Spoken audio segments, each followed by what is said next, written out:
आदाब नमस्कार, मैं शाहिद उमर। स्वागत है आप सभी का सियासत टीवी के साउथ इंडिया एक्सप्रेस में। आइए देखते हैं मुख्य समाचार। तेलंगाना के मुख्यमंत्री ए रेवंत रेड्डी ने आज नामपल्ली में IIST का शुभारंभ किया। संस्था का लक्ष्य आधुनिक तकनीक को एकत्रित करते हुए पारंपरिक बुनाई कला के संरक्षण को सुनिश्चित करते हुए कथकरघा तकनीकों में उन्नत प्रशिक्षण और शिक्षा प्रदान करना है। उद्घाटन के बाद सीएम रेवंत रेड्डी ने तेलंगाना की सांस्कृतिक विरासत और अर्थव्यवस्था में हथकरघा क्षेत्र के महत्व पर जोर दिया। उन्होंने शिक्षा और कौशल विकास के माध्यम से बुनकरों और कारीगरों को समर्थन देने, उनकी आजीविका सुनिश्चित करने और हथकरघा उद्योग के विकास के लिए राज्य सरकार की प्रतिबद्धता पर प्रकाश डाला। नव उद्घाटन संस्था से हथकरघा समुदाय को सशक्त बनाने और क्षेत्र में नवाचार को बढ़ावा देने में महत्वपूर्ण भूमिका निभाने की उम्मीद है।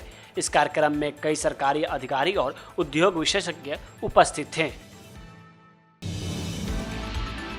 तेलंगाना हाई कोर्ट ने आज अन्य दलों में शामिल होने वाले विधायकों पर निर्णय लेने के लिए तेलंगाना अध्यक्ष को 4 सप्ताह का समय दिया है। उच्च न्यायालय का निर्देश BRS से कांग्रेस में शामिल हुए विधायकों को अयोग्य ठहराने में तेलंगाना विधानसभा अध्यक्ष की निष्क्रियता के संबंध में BRS और भाजपा विधायकों की 3 याचिकाओं को संबोधित करते हुए आया। भाजपा निर्मल के विधायक अलेटी महेश्वरी रेड्डी और हुजूराबाद BRS के विधायक पाडी कौशिक रेड्डी ने याचिका दायर कर अदालत से आग्रह किया कि स्पीकर को खैरताबाद के विधायक दानम नागेंद्र को अयोग्य घोषित करने का निर्देश दिया जाए, जो BRS से कांग्रेस में शामिल हो गए थे।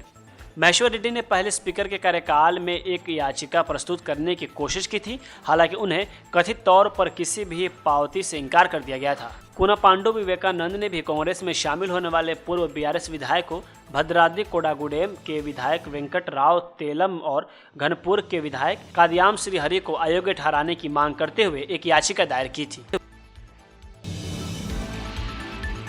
BRS के कार्यकारी अध्यक्ष KT रामाराव ने तेलंगाना उच्च न्यायालय के फैसले का स्वागत किया, जिसमें विधानसभा अध्यक्ष को अगले 4 सप्ताह के भीतर दल बदलू BRS विधायकों की अयोग्यता पर कार्रवाई करने का निर्देश दिया गया है। उन्होंने कहा कि फैसले को कांग्रेस पार्टी के चेहरे पर तमाचा करार दिया, जिसने पार्टी दल बदल पर दोहरे मानदंड अपनाए। आज एक बयान में रामाराव ने कहा कि कांग्रेस ने चुनाव के दौरान सख्त दल बदल विरोधी कानून का वादा किया था, लेकिन लोकतांत्रिक प्रक्रिया को कमजोर करते हुए तेलंगाना में दल बदल को बढ़ावा दिया। उन्होंने दल बल पर सुप्रीम कोर्ट के पहले के फैसले का हवाला देते हुए बताया कि शीर्ष अदालत ने पहले फैसला सुनाया था कि ऐसे शिकायतों पर निर्णय 3 महीने के भीतर किया जाना चाहिए। उन्होंने कहा कि BRS द्वारा इस मुद्दे को उठाने के बावजूद विधानसभा अध्यक्ष कार्रवाई शुरू करने में विफल रहे, जिससे BRS को न्यायिक हस्तक्षेप की मांग करने के लिए मजबूर होना पड़ा।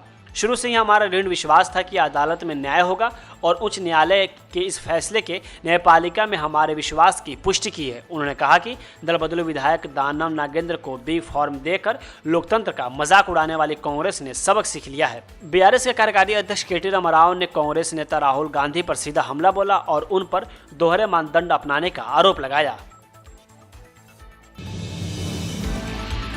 तेलंगाना के मुख्यमंत्री ए रेवंत रेड्डी ने राज्य में बाढ़ पीड़ितों की मदद के लिए सभी से अपना समर्थन बढ़ाने का आह्वान किया है। उन्होंने गैर सरकारी संगठनों, NGO, कॉरपोरेटिव कंपनियों और विभिन्न क्षेत्रों के प्रमुख व्यक्तियों से आगे आकर योगदान देने का आग्रह किया। मुख्यमंत्री ने राहत उपायों में सामूहिक प्रयास के महत्व पर प्रकाश डालते हुए कहा कि बाढ़ पीड़ितों की सहायता के लिए जितनी संभव हो सके उतनी मदद करें।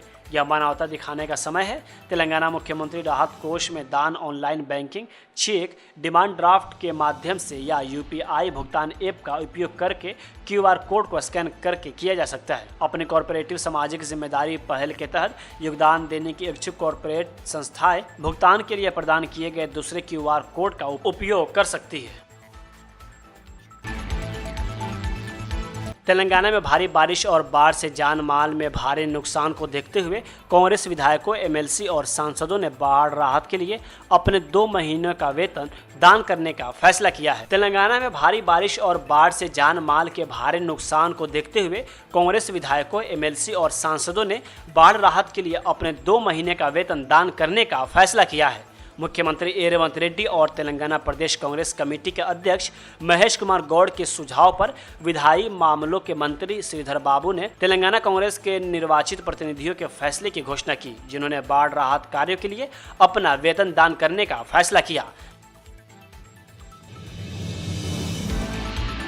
हैदराबाद और उत्तरी तेलंगाना जिलों को येलो अलर्ट पर रखा गया है क्योंकि राज्य में 3 दिनों तक 40 किलोमीटर प्रति घंटे की रफ्तार से हवा चलने के साथ और बारिश होने की संभावना है। भारतीय मौसम विज्ञान केंद्र ने कहा कि उत्तरी तेलंगाना में भारी बारिश होने की संभावना है, खासकर आदिलाबाद, निर्मल, जगतियाल और मगचेरियल जैसे जिलों में। मौसम विज्ञान केंद्र के प्रमुख डॉक्टर के नागरंता ने कहा कि राज्य में अगले 48 घंटों तक कई जगहों पर हल्की से मध्यम बारिश होती रहेगी। यह बारिश बंगाल की खाड़ी के ऊपर बने दबाव के कारण हो रही है, जिसके पश्चिम बंगाल के दीघा और ओडिशा के पुरी के बीच तट को पार करने की उम्मीद है।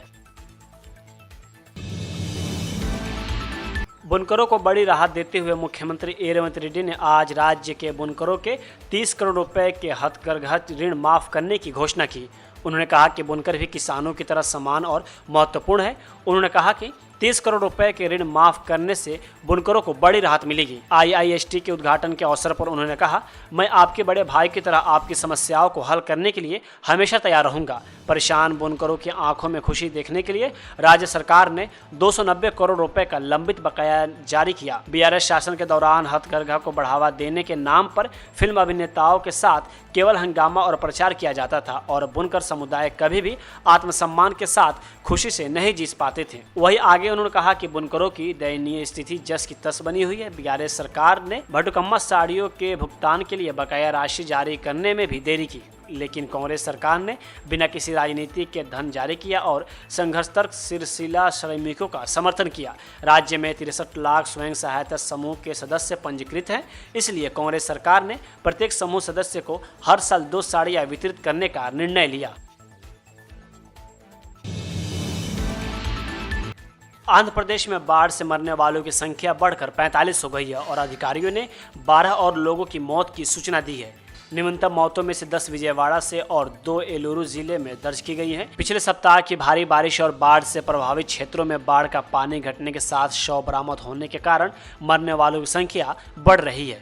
अधिकारियों के मुताबिक एक व्यक्ति अभी भी लापता बताया जा रहा है। NTR जिले में 35 मौतें हुई, इनमें से लगभग सभी मौतें विजयवाड़ा से हुई।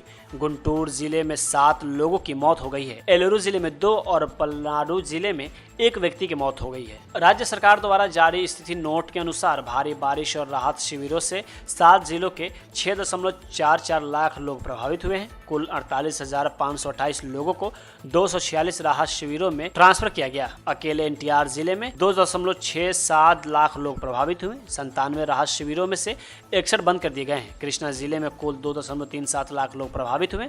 अधिकारियों ने 52 आश्रय स्थलों में से 8 को बंद कर दिया। बाढ़ प्रभावित इलाकों में NDRF की 26 टीमें, SDRF की 22 टीमें और नौसेना की 2 टीमें मौजूद की गई। NDRF की कुल 23 टीमें, SDRF की 18 टीमें और नौसेना की 2 टीमें विजयवाड़ा में ही थी। साउथ इंडिया एक्सप्रेस यही होता है समाप्त। मुझे दे अब इजाज़त। बाकी खबरों के लिए बने रहें सियासत टीवी के साथ।